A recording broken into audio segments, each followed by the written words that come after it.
ప్రపంచ వైద్య చరిత్రలోనే అద్భుతం నియోకేర్ హోమియోపతి. ఎలాంటి అనారోగ్య సమస్యలకైనా 100% ట్రీట్మెంట్ గ్యారంటీ. నమస్తే, నేను Kesh. Welcome to Suman TV. ఆంధ్రప్రదేశ్లో కొత్త ప్రభుత్వం ఏర్పడిన తర్వాత అమరావతి నిర్మాణంలో జోరు పెరిగింది. అనేక పనుల్లో ఊపందుకున్నటువంటి పరిస్థితి. చంద్రబాబు నాయుడు ఢిల్లీ టూర్ తర్వాత అమరావతి ఔటర్ రింగ్ రోడ్డుకి కేంద్రం గ్రీన్ సిగ్నల్ ఇచ్చిందనేటువంటి మాట అందరికీ తెలిసింది. అయితే ఈ బడ్జెట్లోనే 10,000 కోట్ల రూపాయల వరకు కేటాయింపులు చేయడం ద్వారా అమరావతి ఔటర్ రింగ్ రోడ్డు ప్రాజెక్టుని భూసేకరణ నుంచి నిర్మాణం వరకు పూర్తి బాధ్యతని కేంద్ర ప్రభుత్వమే తీసుకునేటువంటి అవకాశాలు స్పష్టంగా కనిపిస్తున్నాయి. దీనికి సంబంధించి కేంద్రం ఒక క్లారిటీ ఇచ్చేసినట్టుగా కూడా అధికార వర్గాలకి ఇప్పటికే ఒక స్పష్టమైనటువంటి అంశం కింద దీన్ని టేకప్ చేయాల్సిందిగా సూచించినట్టు తెలుస్తుంది. మరోవైపు ప్రాజెక్టుకి సంబంధించి కేటాయింపుల విషయంలో కూడా ఈ బడ్జెట్లో 22, 23 తేదీల నుంచి మొదలవుతున్నటువంటి పార్లమెంటు సమావేశాల్లోనే కేంద్ర ప్రభుత్వం ఒక స్పష్టమైనటువంటి ప్రకటన చేయబోతుంది. దీనికి తాను సంబంధించినటువంటి సమాచారం బయటకు వచ్చింది. ఇది Indian government has approved 189 kilometre outer ring road express way for the new capital city Amaravati.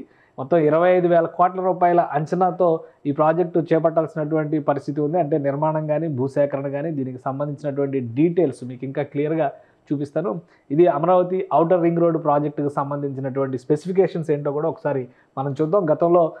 గత ప్రభుత్వం అధికారంలో ఉన్నటువంటి సందర్భంలోనే దీనికి సంబంధించినటువంటి ప్రతిపాదనలను పంపింది. అమరావతి రాజధాని చుట్టూ ఒక మహా రహదారిని డెవలప్ చేయాలనేటువంటి ఆలోచన నుంచి పుట్టిందే ఈ Amaravati outer ring road project. మొత్తం 189 కిలోమీటర్ల మేర ఈ రహదారిని నిర్మిస్తారు. అది కూడా 6 వరుసల రహదారిగా national highway authority of India ఇది అలానే ఏపీసీఆర్డీఏ రెండు కూడా టేకప్ చేస్తున్నాయి. 6 వరుసల రహదారి కింద 189 కిలోమీటర్ల మేర ఈ ఓఆర్ఆర్ ప్రాజెక్టు నిర్మాణం జరగబోతుంది. ఇందులో కూడా green field bypass area connect కింద విజయవాడ, గుంటూరు, తెనాలి ఇతర ప్రాంతాలను కలుపుతూ జరిగేటువంటి నిర్మాణం ఇది. 2050 మాస్టర్ ప్లాన్ నాటికి ఒక అద్భుతమైన ప్రాజెక్టుగా ఇది డెవలప్ అవుతుందనేటువంటి ఆలోచనతో అప్పట్లో ప్రపోజ్ చేశారు. మొత్తం డీటెయిల్ ప్రాజెక్టు డిపిఆర్ దీనికి సంబంధించి ఇంకా క్లారిటీ ఇవ్వాల్సిన పరిస్థితి. Its route will pass through 22 mandals, అంటే 22 మండలాలు 87 గ్రామాల నుంచి ఈ భారీ రహదారి డెవలప్ అవ్వబోతుంది. దీనికి సంబంధించినటువంటి ప్రపోజల్ ఒకసారి మనం చూద్దాం. ఈస్టర్న్ హాఫ్, వెస్టర్న్ హాఫ్ పేరుతో 2 భాగాలుగా ఈ 181 కిలోమీటర్ల రహదారిని విభజించి 2 ప్యాకేజీలుగా నిర్మాణం చేపట్టాలనేటువంటి ఆలోచన చేశారు. అయితే కొత్తగా ఇప్పుడు వస్తున్నటువంటి పరిణామాల్లో దీన్ని ఏ విధంగా టేకప్ చేస్తారనే అంశంపైన ఇంకా అధికారులు క్లారిటీ ఇవ్వాలి. ఎందుకంటే తూర్పు భాగంలో 78 కిలోమీటర్లు, పశ్చిమ భాగంలో 111 కిలోమీటర్ల నిర్మాణం జరుగుతుంది. మొత్తం 6 లేన్ల రహదారి. ఇందులో 9 ఇంటర్చేంజెస్ ఉండబోతున్నాయి. అలానే 3 టన్నెల్స్, 3 సొరంగాలు ఏర్పాటు చేయబోతున్నారు. 2 భారీ బ్రిడ్జిలు కృష్ణానదికి అటువైపు, అంటే ప్రకాశం బ్యారేజ్కి ఎగువన దిగువన కూడా 2 భారీ బ్రిడ్జిల నిర్మాణాన్ని ఈ ప్రాజెక్టులో భాగంగా టేకప్ చేయబోతున్నారు. ఒకసారి ప్రాజెక్టులో భాగంగా ఏ ప్రాంతాల్లోకి ఇది వెళ్ళబోతుంది, దీని మ్యాప్ని ఇందులో క్లియర్గా చూద్దాం మనం. ఇది అమరావతి రింగ్ రోడ్డుకు సంబంధించి, ఔటర్ రింగ్ రోడ్డుకు సంబంధించినటువంటి ప్రతిపాదన. సో ఇది ఈ బ్లూ కలర్ నీలి రంగు చుక్కలతో ఉన్నటువంటిది నిర్మించబోయేటువంటి అమరావతి ఔటర్ రింగ్ రోడ్డు. అంటే దీనికి సంబంధించి ఇక్కడ కృష్ణానది పైన ఒక భారీ వంతెన రాబోతుంది. అలానే ఇక్కడ కూడా ఒక భారీ వంతెన రాబోతుంది. సో కృష్ణానది పైన ఇప్పటి వరకు ప్రధానమైనటువంటి రహదారి మార్గాలు ఒకటి ప్రకాశం బ్యారేజీ, అలానే రెండోది వారధి, కనకదుర్గ వారధి. అంటే ఈ రెండు మాత్రమే కృష్ణానదిని దాటాలంటే ఉన్నటువంటి సోర్సెస్ ఇప్పటివరకు.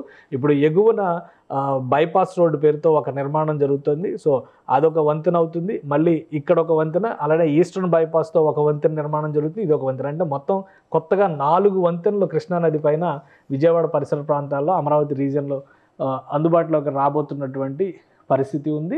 సో ఈ Amaravati outer ring road, inner ring రోడ్డును కూడా గతంలో ప్రభుత్వం ప్రతిపాదించింది. అయితే ఇన్నర్ రింగ్ రోడ్ని ప్రస్తుతం బైపాస్లు, వెస్టర్న్ బైపాస్, ఈస్టర్న్ బైపాస్లు నిర్మిస్తున్నటువంటి నేపథ్యంలో ఇన్నర్ రింగ్ రోడ్డు ప్రతిపాదనని పక్కన పెట్టారు.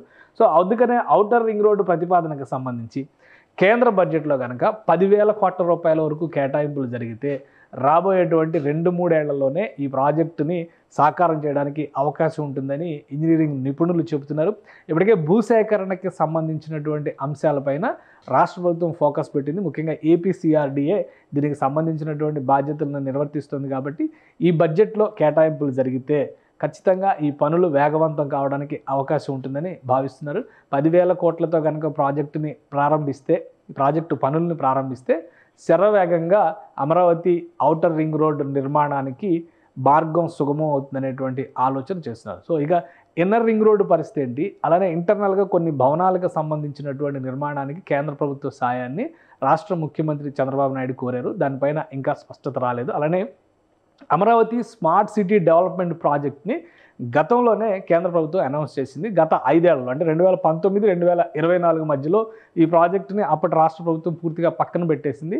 సో మరొకసారి ఆ ప్రాజెక్టును కూడా తెరపైకి తీసుకొచ్చేటువంటి అవకాశం ఉందనేటువంటి వాదనని ఢిల్లీ నుంచి అందుతున్నటువంటి సమాచారం. సో ఒకవేళ ఇవి రెండు కనుక ఎగ్జిస్టెన్స్లోకి వస్తే అమరావతి ఔటర్ రింగ్ రోడ్డు ప్రాజెక్టుకి 5,000 కోట్ల రూపాయలు, అలానే స్మార్ట్ సిటీ డెవలప్మెంట్ ప్రాజెక్టుకి మరొక 5,000 కోట్ల రూపాయలు కలిపి 10,000 కోట్ల రూపాయలు ఆంధ్రప్రదేశ్ కేటాయించేటువంటి అవకాశాలు ఉన్నాయి. అలా కాని పక్షంలో ఓన్లీ అమరావతి ఔటర్ రింగ్ రోడ్డుకే పెద్ద ఎత్తున ప్రాధాన్యం ఇవ్వాలని కనుక కేంద్ర ప్రభుత్వం భావిస్తుంది. ఎందుకంటే భారత్మాల ప్రాజెక్టులో భాగంగా రాష్ట్రంలోనే కాదు దేశంలో ఉన్నటువంటి వివిధ రాష్ట్రాలను కలిపేటువంటి జాతీయ రహదారులపైన కేంద్ర ప్రభుత్వం ఒక స్పష్టమైనటువంటి విధానాన్ని అవలంబిస్తుంది. అందులో భాగంగానే అమరావతి నుంచి బెంగళూరు ఎక్స్ప్రెస్ వేకి శాంక్షన్ చేసింది. అలానే విజయవాడ నుంచి హైదరాబాద్ ఎక్స్ప్రెస్ వేకి శాంక్షన్ చేసింది. సో రాబోయే రోజుల్లో అన్నీ కూడా ఎక్స్ప్రెస్ వేల నిర్మాణం పైన కేంద్ర ప్రభుత్వం టాప్ ప్రయారిటీగా తీసుకున్నటువంటి నేపథ్యంలో రహదారి వ్యవస్థల నిర్మాణానికే 10,000 కోట్లు కేటాయించినా కానీ ఆశ్చర్యపోవాల్సినటువంటి అవసరం లేదని ఢిల్లీ వర్గాల నుంచి అందుతున్నటువంటి సమాచారం. ఇదే నిజమైతే ఈ బడ్జెట్లో ఆంధ్రప్రదేశ్కి ఈసారి వరాల జల్లు కురిసేటువంటి అవకాశం ఉంది. ముఖ్యంగా అమరావతి రాజధాని నిర్మాణంలో, పోలవరం ప్రాజెక్టు నిర్మాణంలో, ఇతర కేంద్ర ప్రభుత్వం నుంచి పెండింగ్లో ఉన్నటువంటి విభజన చట్టం హామీల అమలు విషయంలో కూడా కేంద్ర ప్రభుత్వం ఏపీ పైన వరాలు కురిపించేటువంటి అవకాశాలు స్పష్టంగా కనిపిస్తున్నాయి. సుమన్ టీవీలో మీ పర్సనల్ అండ్ బిజినెస్ ప్రమోషన్స్ కోసం కింది నెంబర్కి కాంటాక్ట్ చేయండి.